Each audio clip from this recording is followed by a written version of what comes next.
Usai acara kampus fair, Junet dan Nara lebih sering bertemu. Sengaja Junet datang untuk menemui Nara latihan menari ataupun mengajak makan mie pangsit dan es krim. Hal yang membuat Kevin mulai agak jauh dari Nara. Perempuan itu sedang jatuh cinta. Dan seperti biasa, Kevin harus mengerti bahwa ia memang tidak seharusnya mengekang apapun yang telah dipilih sahabatnya. Jika kini Nara dekat dengan Junet, selayaknya Kevin mendukung. Toh itu membuat Nara terlihat bahagia. Bukankah yang diperjuangkan Kevin selama ini adalah kebahagiaan Nara? Jika begitu, harusnya ia tidak perlu sedih saat Nara menemukan orang baru yang berani menyatakan rasa. Lelaki yang berani untuk mendampingi hari-harinya. Tidak seperti Kevin, tidak selalu harus dinyatakan. Kevin menghentikan sepedanya, menaruh di tempat parkir, lalu berjalan menuju perpustakaan. Hari ini ia tidak ingin melakukan apapun selain menghabiskan waktu membaca buku di perpustakaan. Mendengar Nara ingin pergi mendaki, menuju salah satu air terjun, bersama Junet membuatnya khawatir, tetapi sekali lagi ia paham ia tidak boleh melarang apapun tentang hal yang membuat Nara bahagia. Jika Nara saja mau ikut dengan Junet, apa yang bisa membuat Kevin membatalkan keinginan itu? Ia tidak akan bisa, Kevin hanya terlalu khawatir akan Nara. Setahunnya perempuan itu sama sekali belum pernah mendaki, belum pernah melakukan kegiatan ekstrim seperti itu.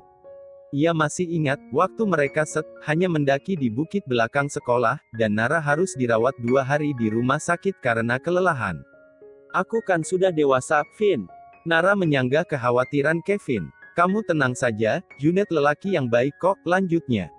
Bagaimana Nara tahu kalau lelaki itu lelaki baik? Padahal ia belum lama kenal. Akan tetapi pertanyaan itu tidak ia katakan. Ia harus menenangkan diri. Bagaimanapun ia harus menghormati keinginan Nara. Aku nggak mau kamu kenapa-napa. Kevin memegangi tangan Nara. Perempuan itu tersenyum. Sekali lagi ia merasa beruntung memiliki Kevin. Orang yang kadang lebih peduli daripada pacarnya sendiri. Kadang lebih bawel dari kakak sendiri. Kadang sebijak ayah, kadang setabah ibu. Kevin memang tidak pernah bisa dibandingkan dengan apapun. Ia punya porsi tersendiri bagi Nara. Iya, aku bisa jaga diri kok. Lagian, aku kan pergi sama Junet. Dia udah biasa sama kegiatan gini. Nggak usah cemas. Kevin menepuk lembut bahu Nara. Hati-hati, bisiknya. Ada rasa cemas dan takut kehilangan Nara yang ia membaca buku di perpustakaan. Mencoba memfokuskan diri pada buku-buku yang sudah dipilih dari rak buku. Mencari cara agar khawatirnya berkurang terhadap Nara. Toh, sekarang ada lelaki lain yang juga akan menjaga perempuan itu. Lelaki yang akan merebut sebagian bahagia yang tidak pernah bisa ia utarakan kepada Nara. Orang yang kini telah mengambil tempat di ruang hati Nara. Meski mereka memang belum jadian. Tetapi siapa yang bisa menduga, jika sudah saling menarik hati tanpa dikatakan pun sebenarnya sudah menjadi indikasi kalau mereka telah menjadi sepasang kekasih. Karena mereka sudah saling memperlihatkan apa yang terasa. Hanya menunggu waktu yang tepat untuk mengikrarkannya. Pikiran-pikiran tentang apa yang terjadi pada Nara dan Junet sudah merasuki kepala Kevin. Buku-buku yang ada di hadapannya sudah tidak mampu lagi mengalihkan perhatiannya. Ia meletakkan buku yang sedang dipegangnya. Membiarkan diri terbenam dalam pikiran-pikiran yang semakin menyakitkan. Ternyata ia memang tidak pernah sepenuhnya merasa rela ketika Nara membuka hati kepada lelaki lain. Namun, apapun yang terjadi hari ini adalah hal yang Kevin sadar betul. Semua ini adalah keputusannya. Ia tidak pernah mampu mengalahkan ketakutan dalam diri sendiri. Harus ia akui, cinta tidak akan bisa menyatu tanpa ada yang menyatakan. Diambilnya tas yang ada di atas meja, kembali meletakkan buku-buku yang sudah dipilih ke rak semula. Ia melangkah meninggalkan ruang sepi itu. Membawa hatinya yang lebih sepi dari ruangan itu. Yang dilakukan Kevin selama ini tidak lain agar Nara tetap merasa nyaman bersamanya. Ia rela menikmati apa saja yang tidak ia suka, selama Nara senang dan menyukai hal itu. Ia menikmati mie pangsit meski tidak begitu suka mie pangsit. Menemani Nara menikmati es krim, lalu membiarkan perempuan itu pulang dengan ayahnya. Dan ia pulang dengan sepeda. Kevin memasang earphone ke telinganya. Mengayuh sepeda meninggalkan perpustakaan. Ia tidak tahu harus kemana. Yang pasti, ia hanya ingin menikmati kemana saja sepeda itu membawanya. Kadang memang lebih baik begitu. Saat hatimu perih, kamu memang tidak butuh tempat tujuan, kamu seperti roda, meski tidak tahu ingin kemana. Lagu Tulus, sepatu. Ku senang bila diajak berlari kencang. Tapi aku takut kamu kelelahan. Ku tak masalah bila terkena hujan, tapi aku takut kamu kedinginan. Kita sadar ingin bersama, tapi tak bisa apa-apa, mengalun bersama kayuhan kaki Kevin. Udara yang terik tidak menghalangi laju sepeda. Kevin membiarkan tubuhnya dihempas angin. Ia telan setiap lirik lagu Tulus itu. Meski menusuk ia tidak peduli. Baginya, ini bukan hal pertama kali. Meski sakit kali ini terasa berbeda. Lebih dalam dan lebih tajam. Menusuk sudut jantung terdalam. Setelah mendengar penjelasan pemandu perjalanan tentang medan yang akan mereka tempuh. Ada 3 km perjalanan, 3 tanjakan terjal, dan menyeberangi 2 sungai. Barulah mereka akan sampai di tujuan utama. Pemandian air terjun Nyarai. Lokasi yang baru booming sekitar awal tahun 2014 itu, memang menjadi salah satu tempat yang dituju oleh banyak orang di Sumatera Barat. Selain mahasiswa, juga turis dari luar kota. Sejak banyak yang upload foto tentang Nyarai di media sosial, sebenarnya Nara sudah lama ingin datang ke sana. Tetapi ia memang tidak pernah memiliki kesempatan. Kevin sendiri tidak suka datang ke tempat seperti itu. Bagi Kevin, alam bukan tempat bersenang-senang, banyak yang datang ke alam tetapi tidak bisa menjaga. Sebagai orang yang pecinta lingkungan, Kevin berusaha menghindari kegiatan seperti itu, kecuali untuk kegiatan pelestarian. Nyarai terletak di daerah Lubuk Alung. Sebuah perjalanan memasuki hutan dengan medan yang cukup terjal, tetapi setelah sampai di sana rasa lelah akan segera terbayar. Ada air terjun dengan warna hijau. Kiri kanannya ada batu berwarna bersih, juga pohon-pohon tinggi yang menyebabkan udara sekitar terasa sejuk. Begitulah cerita orang yang sudah pernah ke sana. Hal yang akhirnya membuat Nara tanpa ragu memutuskan untuk ikut ajakan Junet, seminggu lalu, saat mereka bertemu di acara penutupan kampus fair. Padang yang ditempuh dengan sepeda motor, sedikit terbayar dengan bayangan yang ada di benak Nara. Di hadapannya, seorang pemandu memberikan arahan, di belakang lelaki itu terpampang poster berukuran besar, bergambarkan air terjun Nyarai. Selain jauh dan medan yang lumayan terjal, pemandu juga menjelaskan, bahwa tidak boleh membuang sampah sembarangan sepanjang jalan. Aturan itu harus dipatuhi oleh setiap orang yang mau melakukan pendakian menuju air terjun Nyarai. Setelah semua dirasa siap, rombongan mereka pun mulai melakukan perjalanan. Nara dan Junet, juga 6 orang teman Junet lainnya. Langkah demi langkah mereka letakkan, menuju air terjun yang berada di balik bukit di hadapan mereka. Baru beberapa menit berjalan, keringat Nara sudah terlihat bercucuran.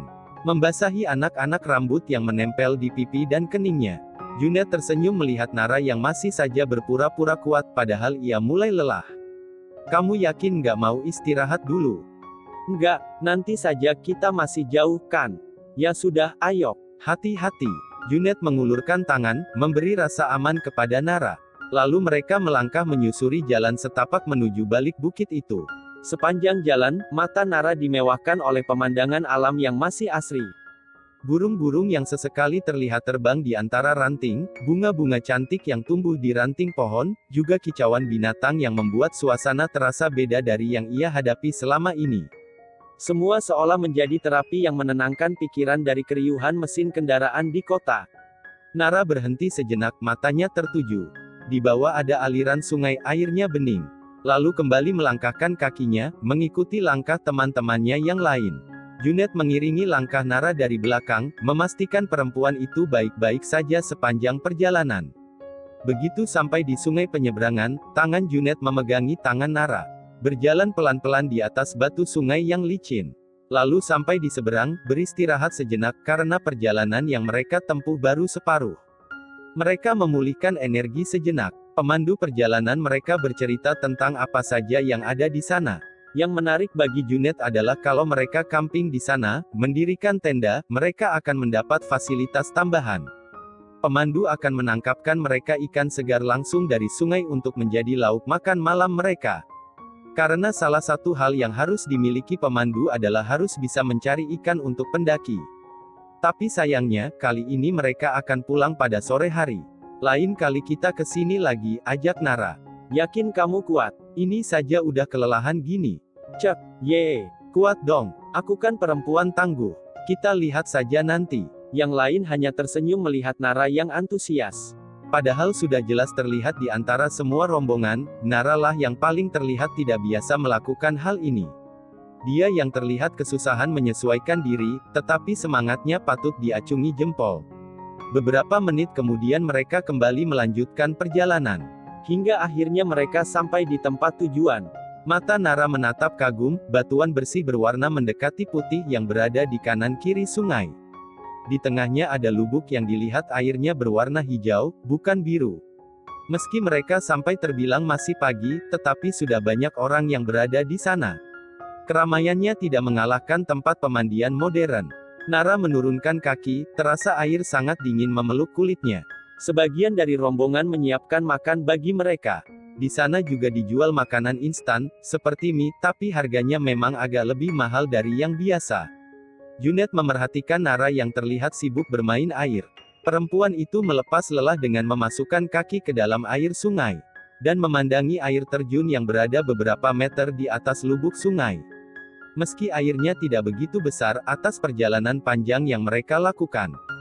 Yuk, makan dulu, nanti main airnya. Junet mengulurkan tangan. Nara berdiri terkekeh, lalu mengikuti langkah Junet menuju tempat makan. Tidak ada makanan mewah, mereka hanya menikmati bekal seadanya yang sengaja dibeli di desa terakhir sebelum naik bukit. Di bawah pohon besar, di antara batu-batu kali mereka menikmati keceriaan. Ini pengalaman pertama untuk Nara. Hal yang tidak akan terlupakan seumur hidupnya. Saat yang lain sibuk mandi di dalam lubuk sungai yang dalam. Nara hanya melihat dan menikmati air di tempat yang dangkal. Selain karena tidak bisa berenang dengan baik, ia juga sudah takut duluan melihat air yang dasarnya tidak kelihatan. Junet dan yang lainnya mandi di bagian yang dalam. Beberapa kali, Junet menaiki tebing yang berada di sisi lubuk sungai, lalu terjun bebas. Tenggelam dan muncul lagi di permukaan air.